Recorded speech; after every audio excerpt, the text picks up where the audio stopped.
अस्सलाम वालेकुम students, class 7 subject English B, lecture number 10। और आज हम लोग सीखेंगे पास्ट इंडेफिनिट टेंस।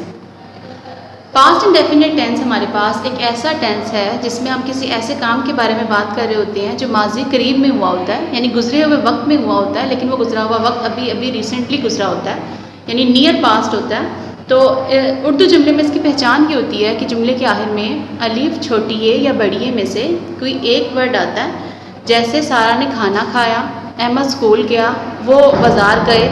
ठीक है, तो सबके आखिर में, जुमलों के आखिर में अलीफ छोटी ए या बड़ी ए में से अगर एक वर्ड आपके पास आ रहा है तो वो आपके पास क्या है, पास्ट इंडेफिनिट टेंस है।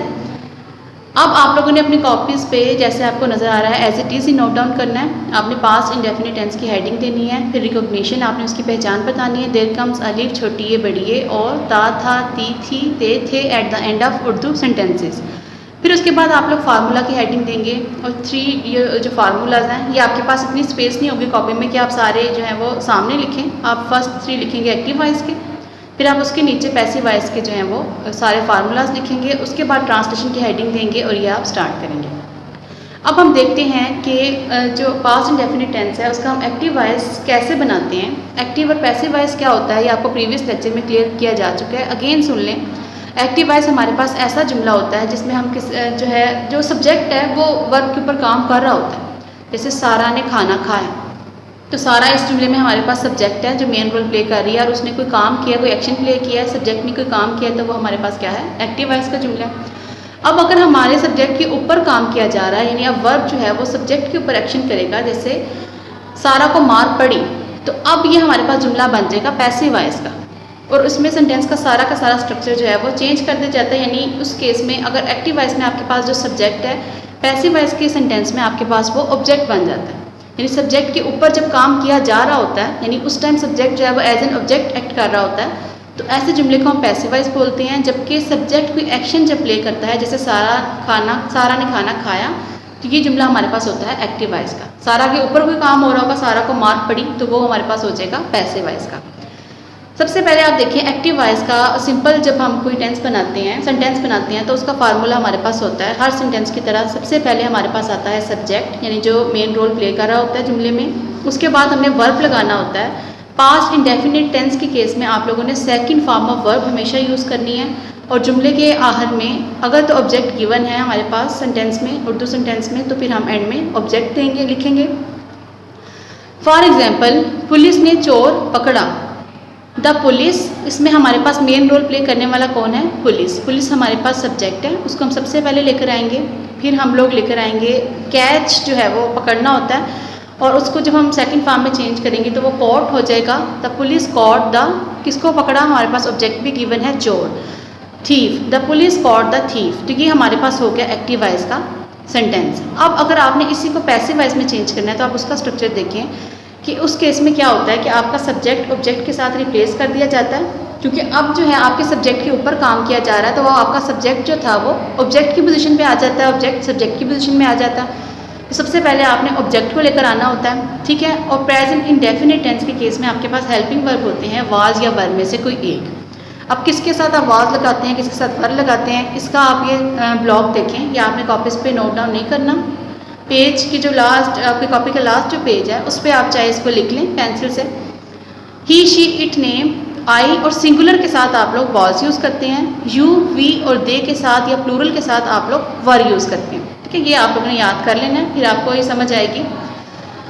अब आपने वाज वर्ब में से किसी एक हेल्पिंग वर्ब को यूज़ करना है ऑब्जेक्ट लिखने के बाद, plus third form of verb. हमेशा जब आप पैसिव वॉइस का सेंटेंस बनाते हैं तो आपके पास third form of verb use होती है। उसके बाद आपने बाय का एडिशन करना होता है और एंड में आपका सब्जेक्ट आ जाता है।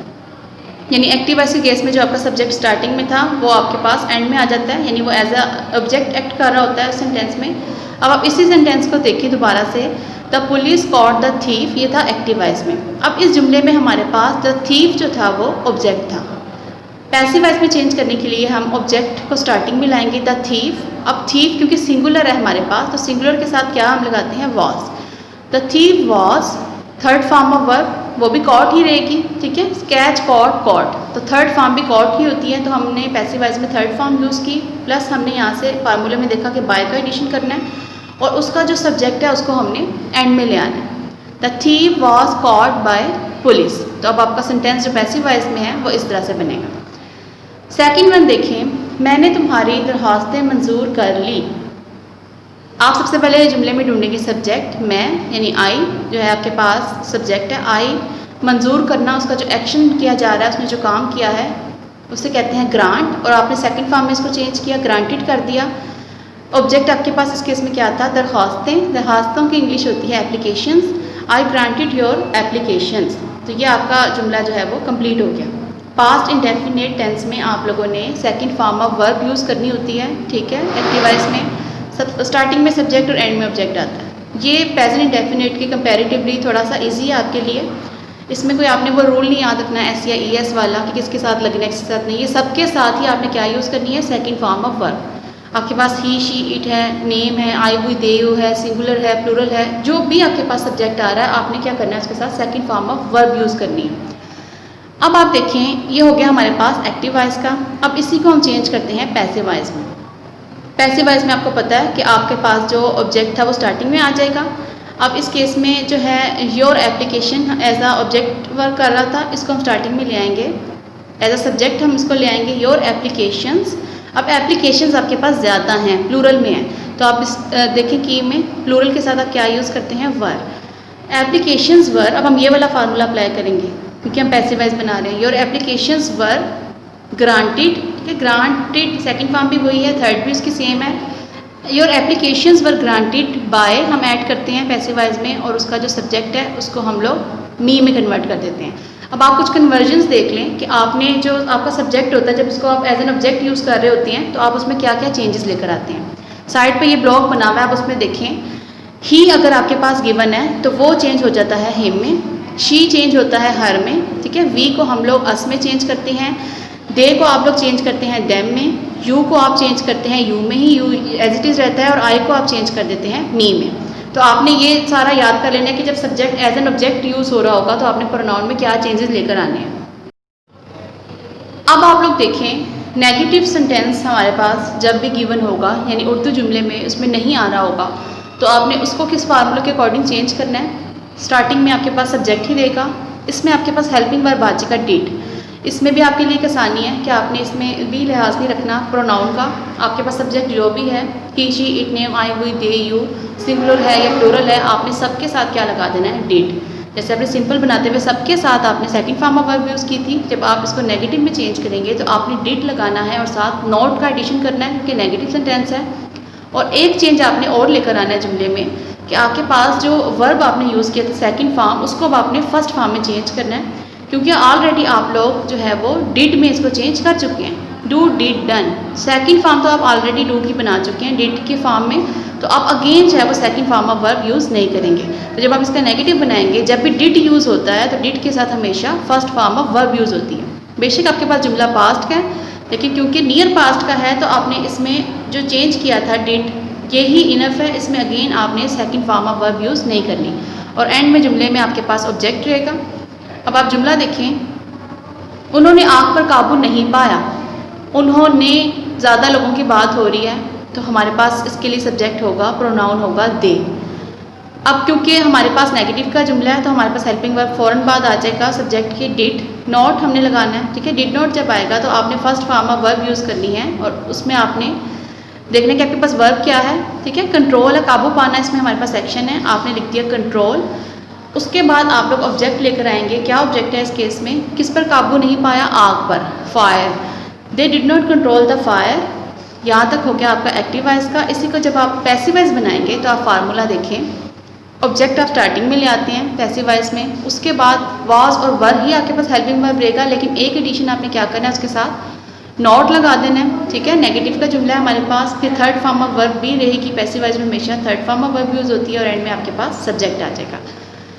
द फायर सब्जेक्ट जो है ये बन गया, ठीक है। ऑब्जेक्ट था इस जुमले में द फायर वाज। फायर भी हम सिंगुलर के केस में ले रहे हैं, फायर वाज नॉट कंट्रोल्ड। अब थर्ड फॉर्म में आपने इसको चेंज किया, यहाँ पे आपने कंट्रोल लिखा था, कंट्रोल्ड बाय देम, ठीक है। तो अब आपने जो दे था उसको चेंज कर दिया है देम में। आपने इस चार्ट में भी देखा है, ठीक है। दे को हम किस में चेंज करते हैं, देम में चेंज करते हैं, क्योंकि जब ये एज अ सब्जेक्ट एक्ट कर रहा था तो फिर हमने इसको दे लिखा था। अब ये दे जो है वो ऑब्जेक्ट के तौर पे एक्ट कर रहा है इस जुमले में, तो इसको हम चेंज कर देंगे them में।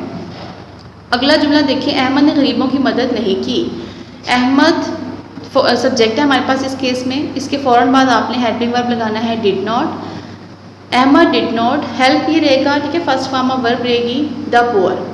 अब पुअर जो है वो गरीबों की मदद, गरीब की जमा होती है द पुअर, ठीक है, पुअर्स नहीं आप करते, तो ये आपके पास एक प्लूरल में वर्ड एंड में आ गया, एज एन ऑब्जेक्ट ही एक्ट कर रहा है यहाँ पे। अब आप इसको पैसिव वॉइस में जब चेंज करेंगे, द पुअर आप स्टार्टिंग में ले आएंगे, ये ऑब्जेक्ट था, और इसके बाद आप वर लगाएंगे, ठीक है, आवाज़ नहीं यूज़ करेंगे। क्यों? क्योंकि पुअर की हमने प्लूरल फॉर्म लिखी है द पुअर, इसमें आपने कन्फ्यूज़ नहीं हो। द पुअर वर नॉट, अब फ़ौरन बाद आप हेल्पिंग वर्ब के बाद नॉट आएगा, इस केस में जैसे डिड के बाद आया था, पैसिव वॉइस में हेल्पिंग वर्ब हमारे पास वाज वर्ब में से एक था, वर्ब के फ़ौरन बाद आपने नॉट लगा दिया। हेल्प को आपने थर्ड फॉर्म में चेंज करना है, हेल्प क्या हो जाएगा हेल्प्ड, बाय हम लगाते हैं और उसके बाद आपका सब्जेक्ट एंड में आ जाता है। नेम जो है वो एज इट इज़ रहता है, उसको आप चेंज नहीं करते, ठीक है। The poor were not help by Ahmed, तो ये हो गया आपके पास नेगेटिव का पैसिव वॉइस। अब आपके पास नेक्स्ट काइंड होती है सेंटेंस की इंट्रोगेटिव, कि समटाइम आप पास्ट इंडेफिनिट टेंस में कोई सवाल पूछ रहे होते हैं, कोई सवालिया जुमला होता है हमारे पास, तो उस केस में आपके पास जो हेल्पिंग वर्ब है वो स्टार्टिंग में आ जाता है। एक्टिव वॉइस में हमारे पास डिड होता है, हेल्पिंग वर्ब वो हम स्टार्टिंग में ले आएंगे। पैसिव वॉइस में हमारे पास वाज या वर्ब में से एक होता है, उसको हम स्टार्टिंग में ले आएंगे। उसके बाद आप देखें आपके पास आ जाएगा सब्जेक्ट, सब्जेक्ट हम लिखेंगे एक्टिव वॉइस के केस में, पैसिव वॉइस के केस में आपके पास ऑब्जेक्ट सबसे पहले आएगा। इसके बाद आपके पास फर्स्ट फॉर्म ऑफ वर्ब आएगी क्योंकि आप डिड यूज़ कर रहे हैं, और एंड में आपके पास ऑब्जेक्ट आएगा प्लस क्वेश्चन मार्क का एडिशन करेंगे। इसमें आप third form of verb use करते हैं, ठीक है, पैसिव वॉइस का जुमला है। एंड में आप बाय लगाएंगे और उसके बाद आपका जो सब्जेक्ट है वो ऑब्जेक्ट की जगह पे आ जाएगा, और लास्ट में आप लोगों ने क्वेश्चन मार्क लगाना। क्या मारिया ने घर की सफाई की? Did Maria, helping verb starting में, क्लीन द हाउस, इसके बाद क्वेश्चन मार्क। अब इसी को आपने पैसिव वॉइस में चेंज करना है, हेल्पिंग वर्ब स्टार्टिंग में, मारिया क्योंकि सिंगुलर है, ठीक है, सिंगुलर के साथ हम क्या यूज़ करते हैं वॉज द हाउस। अब आपके पास ऑब्जेक्ट इसमें क्या था द हाउस, ये स्टार्टिंग में आएगा। The was the house cleaned by Maria, यहाँ पे क्लीन था, ठीक है, इसको जब आप थर्ड फॉर्म में चेंज करेंगे क्लीन क्लीन क्लीन, तो क्लीन आप कर देंगे बाय, ऐड करेंगे और मारिया लिखेंगे, और आपका ये हो गया पैसिव वॉइस का सेंटेंस कंप्लीट। सिक्स्थ वन देखें, क्या उन्होंने बकरा ज़िबा किया? Did they slaughter the got, उन्होंने जुमले के उर्दू जुमले में जो सेंस है हमें बता रही है कि ज़्यादा लोगों की बात हो रही है, तो हमने दे जो है वो एज अ सब्जेक्ट यूज़ किया है। Did they slaughter the got, अब आपने इसको पैसिव वॉइस में चेंज करना है, डिड की जगह आपने वॉज यूज़ कर लेना है, was the got slaughtered bye them, slaughtered हो जाएगा, ठीक है, थर्ड फॉर्म में हमने इसको चेंज करना है, फिर बाय का एडिशन करना है, और एंड में आपने दे को चेंज कर देना होता है देम में, ठीक है। आपने पहले भी एग्जाम्पल ऐसे की है, और ये आपके पास एक जो है वो की भी बनी हुई है, इससे भी आप लोग याद करेंगे, आपको याद रहेगा ये याद करने के बाद, ठीक है, कि आपने दे को किस में चेंज करना है देम में।